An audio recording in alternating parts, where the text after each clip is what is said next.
onde a gente vai? Surpresa. I wanted to say that I am very honored to be here.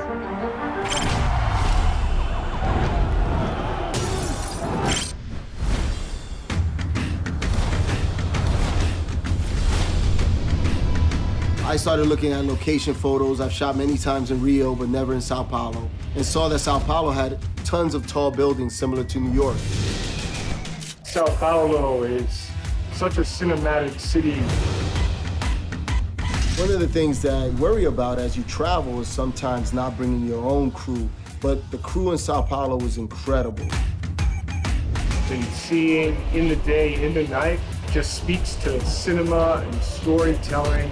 Everyone involved in the project are really excited to be here and to have the opportunity to. I still want to make one more film. What film is that?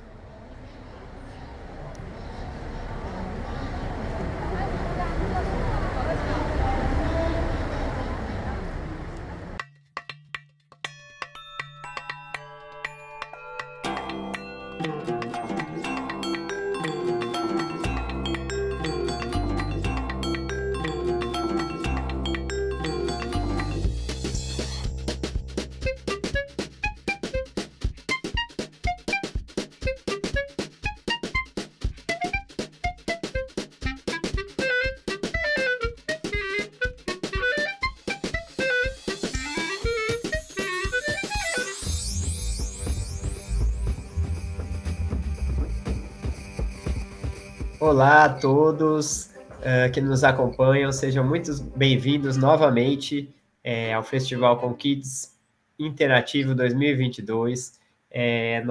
Eu sou Daniel Leite, estamos aqui realizando uma nova unidade, né, dos momentos comKids, essas apresentações individuais que nós estamos fazendo este ano.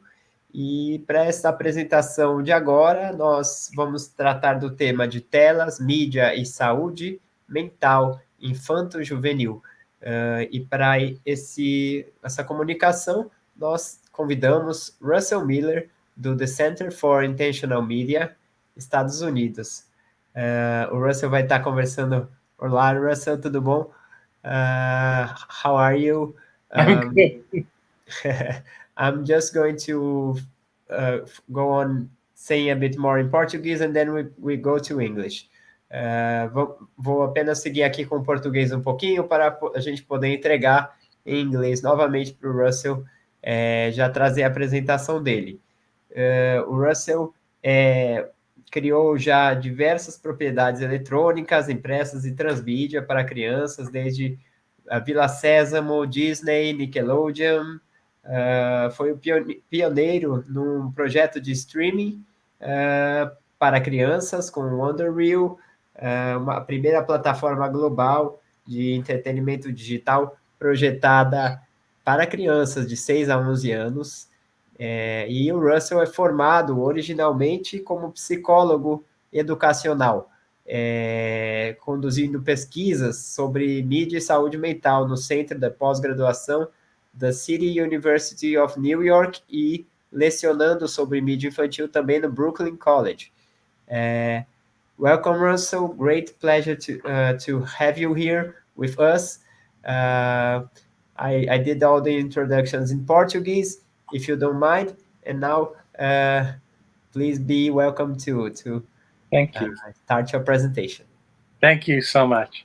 I would like to start by just talking about how I got interested in kids and screens and mental health.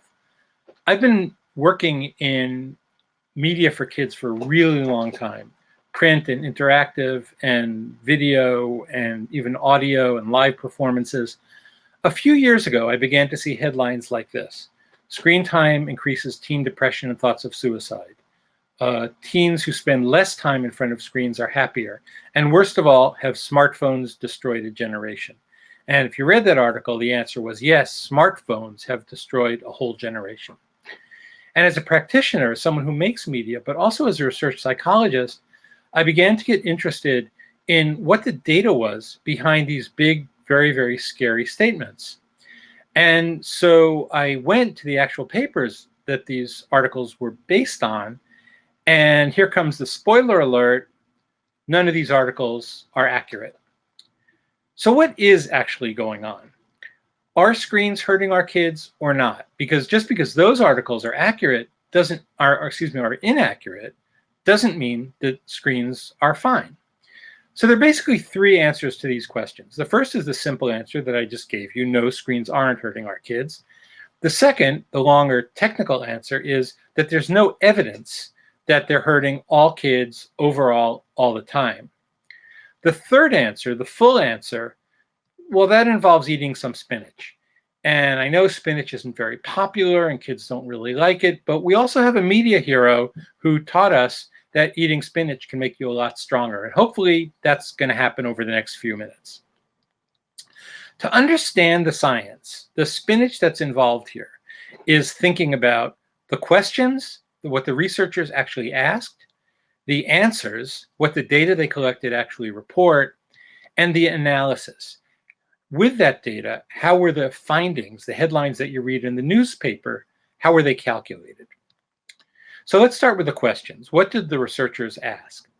Well, there's lots and lots of examples of problems here, but the most recent one is a paper that just came out with a very scary title, Social Epidemiology of Early Adolescent Problematic Screen Use in the United States. And this is one more article published by a very, very large group of pediatricians in a prominent journal, Nature, which contends to prove that screen time is bad for kids.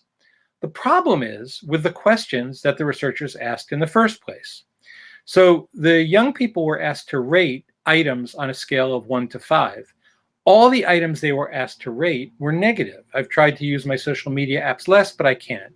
I lose track of how much I'm using my phone. I play video games so much that it's hurt my schoolwork.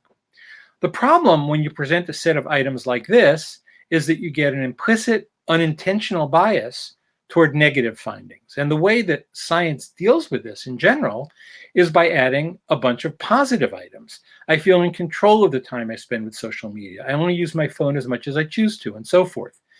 Then what happens is if your respondents give high ratings to the negative items and low ratings to the positive items, then you can be pretty sure that it's bad news. But if they give mixed ratings to both the negative and the positive items, then it's not so sure anymore. Then the items themselves probably have a lot to do with the answers that were given. So the big point here is that you have to look closely at the questions that were asked in the first place. And in many, many cases, as in this case, they're not well-formed questions. The second issue has to do with what the data were reported. What were the answers to these questions? And there's a number of different problems that come up here in various different research reports. So I'm just going to give you one really common example. Most of the research that's done, survey research, involves self-report, asking young people to tell how much screen time they consume, how many hours they use a particular medium, how do they feel about themselves? Do they feel happy? Or did they, over the last year, at any time, feel unhappy? The problem is we know that self-report is highly inaccurate.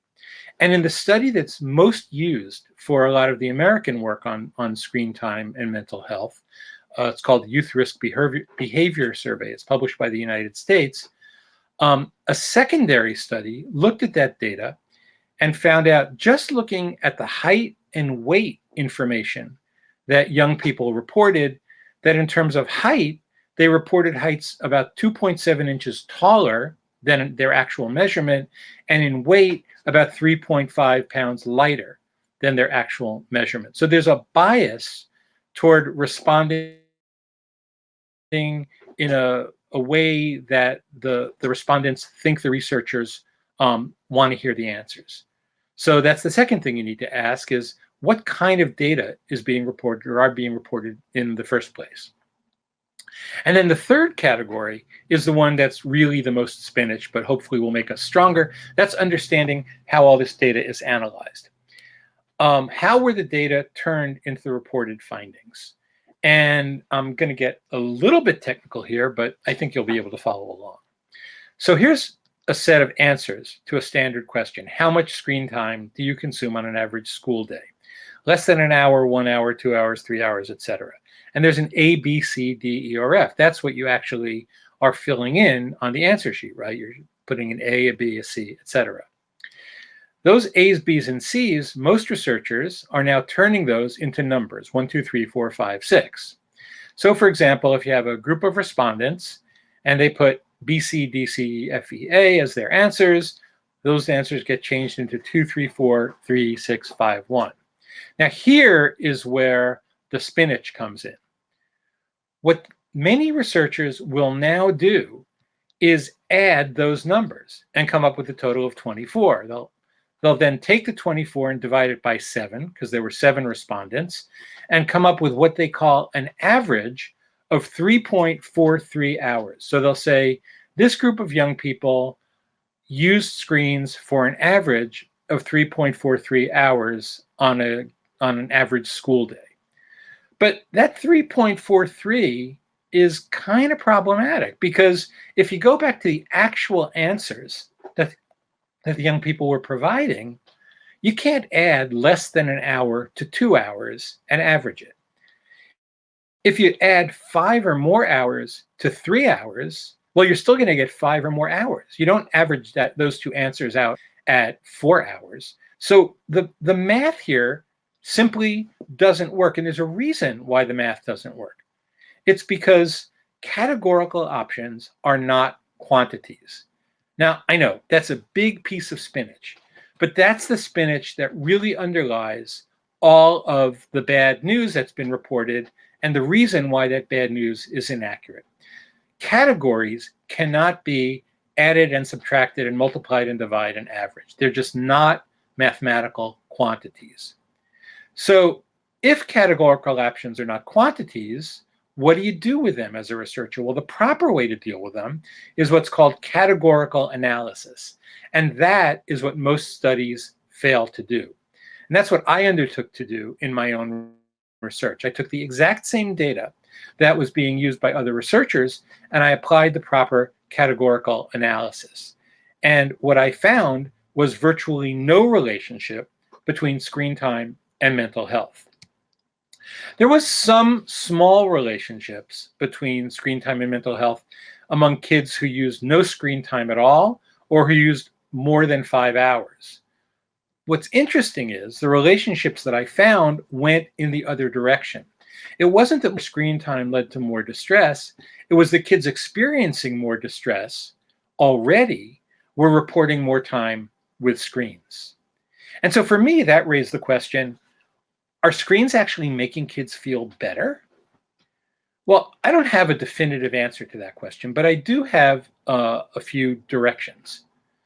Remember that each screen experience is different. There are differences in affordances, in the content, what you see, hear, or do in any given screen experience, and there are differences in motivations, why you're doing a particular screen experience at any given time, what mood you're in when you're watching a movie on your iPad or playing a game on your iPad or texting on your phone, or the difference between your purpose and your mood when you're watching TikTok versus when you're scrolling through Instagram.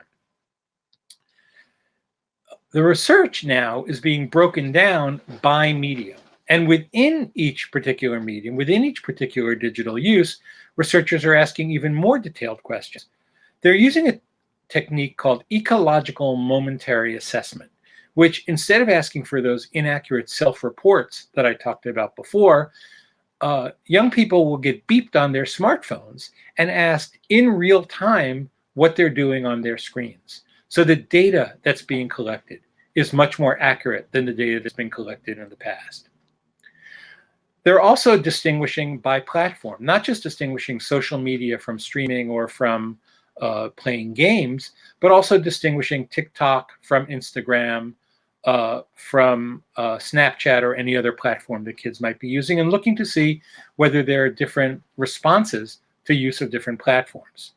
They're looking at the difference between active use and passive use of social media. In other words, are you actually posting, having conversations, or are you just scrolling through, reading what other people wrote? And it turns out that kids have different responses. And by the way, grown-ups also have different responses depending on the kind of use of social media. They're looking at the difference between communications with people who are your friends offline, your real life friends is the way we used to call it, or your family. Differences between your conversations with them and your conversations with people you only know online, or people you don't really know online, who are either mere acquaintances or even strangers, and the different responses in those three situations. They're comparing the quality of the relationships that young people have when they're not using screens to their responses to activity in social media. And it turns out that that's a very, very important variable, that kids whose relationships off screen are not necessarily as positive as they might be are having different kinds of responses on screen. In some cases, they may be having better relationships on screen because there are less other factors that are impeding on the relationship. In other cases, the relationships might not be quite as good. It depends on really the details of any particular study. And last but not least, research is doing what's called longitudinal assessment. Instead of asking right now about what happened over the last 2 years, they're checking in with the respondents at several times over a period of time to see whether their use of social media has had an effect on their mental health or not. So that involves methods that are being used to collect better data. But there's also some research that actually has come up with more positive findings. And that research mostly stems out of something that psychologists call self-determination theory. Self-determination theory has to do with intrinsic motivation. It has to do with why we do things, not because we're being rewarded, but because they're fun or interesting or somehow rewarding in and of themselves. And within intrinsic motivation, self-determination theory has determined there are three basic psychological needs. A need for competence, to feel like you're good at what you're doing, a need for autonomy, to feel like you're in charge, and a need for relatedness with other human beings. And the research that's been done with video games has so far turned out, using an instrument called the Player Experience of Need Satisfaction instrument, that digital games support all three of those areas. In terms of competence, you can develop mastery, you actually can grow in your mastery, and you experience competence both proximally, in other words, right away, and over the long term. In terms of autonomy, the choices and the personalization that's available in video games makes people feel like they're in charge. And in terms of relatedness, it's really interesting because kids who are playing online in so-called massive multiplayer online games develop physical connection with other players in the games, but even kids who are playing offline or in solo games are developing what are called parasocial relationships with characters in the games.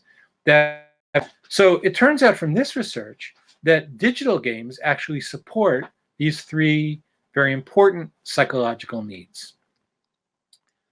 This research is now being continued in a massive global study that I'm part of, being funded by the Lego Foundation, but the university that I'm at, the Graduate Center at the City University of New York, along with several other institutions around the world, are currently beginning a study to look at whether kids' sense of well-being improves over a period of time using very, very simple, commonly available mobile phone games. So we obviously don't have the results from that, but we hope to in a few years, and that will certainly contribute to the conversation. So yet again, affordances in content and in motivation, though, is the one I haven't mentioned, and that's the difference child to child, the individual difference. That's the reason that it's really, really hard to generalize about screens and mental health, but it's reasonable to argue that there is no screens and kids' mental health. And that's my presentation. Russell, thank you a lot. Thanks a lot for this wonderful presentation you bring us. We see that a lot has improved over these years in methods and methodology of research regarding children's mental health using screens and different kind of media uses along all these years.